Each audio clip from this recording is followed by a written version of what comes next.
नमस्कार दोस्तों, आप देख रहे हैं देवप्रभात समाचार। मैं अंजनी तिवारी इस वक्त मैं मौजूद हूँ हैसी परजी के उसी गांव में जहां पर कल गोली कांड हुआ था, जिसमें ये खबरें आ रही थी कि कई राउंड फायर हुए और 2 लोगों के पैर में गोली लगी है। आप इनके घर पर देखेंगे तो पुलिस बल इस समय मौजूद है और परिवार के लोग यहाँ पर मौजूद हैं। डरे सहमे लोग हैं यहाँ पर। और ये जो घटना हुई है, घटना के बारे में जब परिवारीजनों से बातचीत की गई तो उनका ये कहना है कि हमलावर जो थे वो गमछे से अपने मुंह को ढक कर रखे थे, किसी को पहचान नहीं सके। हाँ, 1-2 लोगों की ये लोग बात कर रहे हैं जिन्होंने इन्होंने पहचाना है, वो यहीं के हैं। आइए हम इन परिवार वालों से बात करते हैं, क्या वजह थी इस घटना की, क्यों इनके ऊपर ये वारदात हुई और गोलीकांड जैसे घटना को अंजाम दिया गया। हालांकि इस घटना में किसी की जान जाने की कोई सूचना नहीं है, सभी लोग सुरक्षित हैं, सबको आराम है। और जो लोग मारे पीटे गए थे उनमें से एक लड़का था जिसका आज एग्जाम था, वो एग्जाम देने गया तो जाहिर सी बात है वो स्वस्थ है। और 2 लोग जिनको गोली लगी वो भी स्वस्थ हैं पूरी तरह से, किसी को कोई क्षति नहीं पहुंची है। लेकिन प्रशासन पर एक सवालिया निशान जरूर यहाँ पर खड़ा होता है कि आखिर कैसे इतनी हिम्मत जुटा पाते हैं दबंग कि किसी के घर पर चढ़कर दिन के समय में गोली कांड जैसी घटना को अंजाम देते हैं और यहाँ से भाग जाते हैं। और एक प्रश्न यहाँ पर रहने वाले लोगों पर भी खड़ा होता है कि इस तरह से गांव में घुसकर लोग घटना करते हैं और घटना करने के बाद गांव से सलामत बाहर निकल जाते हैं, कोई हस्तक्षेप नहीं, आए घटना को अंजाम दिया और गांव से बाहर चले गए। फिलहाल आइए हम बात करते हैं इस परिवारी जनों से, क्या हुआ था यहाँ, घटना को कैसे अंजाम दी गई और किस वाहन का इस्तेमाल हुआ था। इस घटना में सारी जानकारी हम आप तक पहुंचाने का काम करेंगे। क्या नाम होगा बेटा आपका? रिंकी सिंह। जब यहाँ पे वारदात हुई तो आप थे घर पे? हाँ, क्या हुआ? 10-12 लोग आए, अचानक से फायर करने लगे। 12 लोगों में से किसी को आप पहचानते हो? एक लोग को देखे थे, कौन थे वो? सौरभ मिश्रा।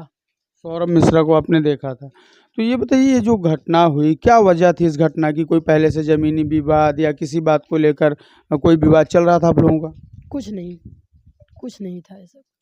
बेवजह घटना को अंजाम दिया गया? वो लोग अचानक से आए, फायर करने लगे। चाचा जी, आप तो यहीं के हैं। इस जो घटना यहाँ पे हुई, जो वारदात हुई, जिस तरह बच्ची नाम ले रही है किसी सौरभ मिश्रा का, तो क्या आप लोगों की उनसे पुरानी रंजिश कोई रही? रंजिश नहीं थी, यही तो दुख की बात है, कोई रंजिश नहीं थी। ये घटना का क्रम कुछ पता ही नहीं था। अगर रंजिश की कुछ पता होती तो सब हम आपस के थे, वो सब हो जाता, सिस्टम से हो जाता। कोई ऐसी बात नहीं थी जिससे कि मैं उनका कोई क्षत पहुंचाया हूं या उसके पहले मुझको कुछ क्षत पहले कोई ऐसी बात नहीं थी। कोई जमीनी विवाद, राजनीतिक विवाद नहीं, कोई हमारा उनका संबंध ही नहीं है। 200-250 मीटर की दूरी पर उनका मकान है, कोई ऐसी बात है नहीं। तो चाचा, शौकियन तो कोई इतनी बड़ी घटना को अंजाम नहीं देगा। क्या बताएं भाई, जब कोई तूतू मैं शौकियन हुआ कि गुंडई हुआ कि दबंगई हुआ, कुछ तूतू मैं हुआ था जरूर जिसको गोली लगी है, लेकिन ये बात नहीं हुई थी उसमें कि कहीं उनको गाली दी गई हो या उनके मतलब मान सम्मान में ठेस पहुंचाई गई हो। उसको अहम हुआ कि हमारे बाप से कैसे तेज आवाज में बोली गई बात, बस नहीं, तू मैं किस बात को लेकर हुई थी? कुछ चुनाव उनाव की यही बात थी बस। और उसमें कोई तू मैं नहीं था, ना आपसी कोई विवाद था, आना जाना बोलना चालना हम लोगों का सब, कोई ऐसा सिस्टम नहीं था जिसमें कि कोई चीज़ का अवरोध रहा हो कि हमारी उनकी पैलगी बंद हो गई है, हमारा उनका मतलब कुछ कार्य, कुछ नहीं था, कोई सिस्टम ही नहीं।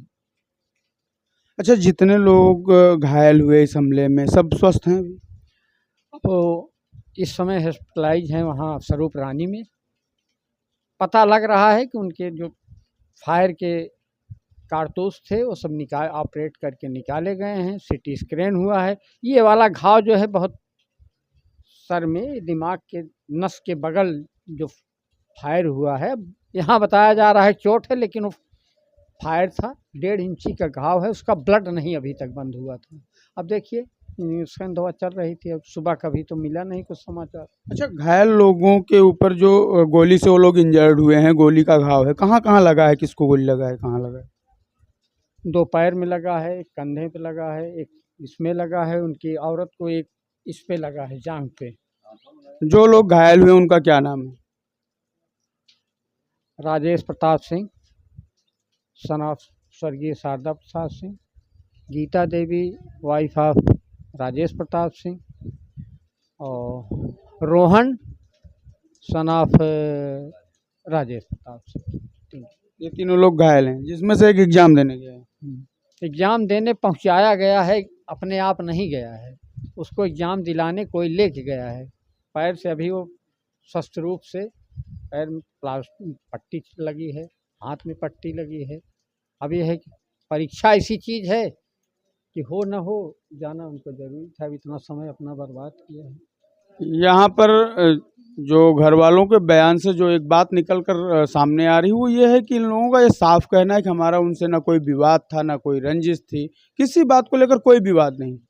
और योगी शासन में शौकियन इस तरह की घटना को अंजाम देना, ये ना तो प्रशासन को कहीं से पच रहा होगा, ना ही किसी को पच रहा होगा। कोई शौक से आकर इस तरह से घर में ऐसी वारदात करे, क्योंकि जो अभी का जो कानून है, जो योगी आदित्यनाथ का जो पुलिस प्रशासन का जो रवैया रहा है, पुलिस प्रशासन की जो सक्रियता रही है अपराधियों के प्रति, ऐसे समय में इस तरह शौकियन आकर किसी घटना को अंजाम देना अपने में एक बहुत बड़ी बात है। और उससे भी बड़ी बात यह है, बेखौफ दबंग बदमाश आकर घर पर तोड़फोड़ भी किए हैं। यहाँ पर आप देखेंगे तो एक बाइक है जिसकी टंकी और हेड वगैरह तोड़ दिए हैं, और उसके बाद घर वालों पर फायरिंग करके यहाँ से निकल जाते हैं।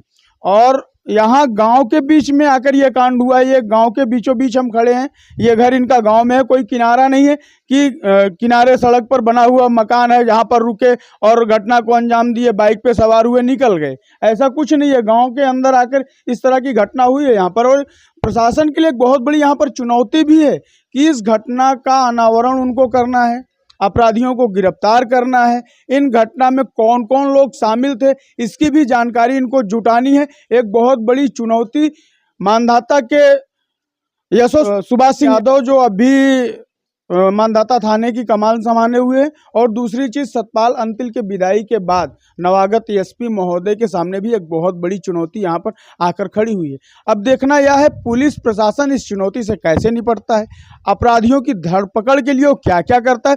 हालांकि जिस तरह से रिपोर्ट पुलिस प्रशासन की आई है, टीमें गठित कर दी गई हैं अपराधियों की धरपकड़ के लिए। अब देखना है शेष है कब तक अपराधी पुलिस के हथकंडे चढ़ते हैं और इस घटना का सही अनावरण हो पाता है। आप देख रहे हैं देवप्रभात समाचार, मैं अंजनी तिवारी, कैमरा पर्सन बीरेन पटेल के साथ। आज दिनांक 29/6/2024 को दिन में करीब 2:30 बजे मानधाता थाना क्षेत्र के ग्राम हैसी परजी में गोली की सूचना पाकर थाना पुलिस मौके पर पहुंची, और वहां पर जाके ज्ञात हुआ कि गांव के 2 व्यक्ति राजेश कुमार सिंह और उनकी पत्नी गीता सिंह, जिनकी उम्र करीब गीता सिंह की 43 ईयर्स और राजेश कुमार सिंह की 45 वर्ष है, इनके पैर में और राजेश की जांघ में गोली लगी है। मौके पे पीआरबी और स्थानीय पुलिस द्वारा सीएससी मानधाता ले आया गया, जहां पे उनको चिकित्सकों द्वारा SRN हॉस्पिटल प्रयागराज के लिए रेफर किया गया है।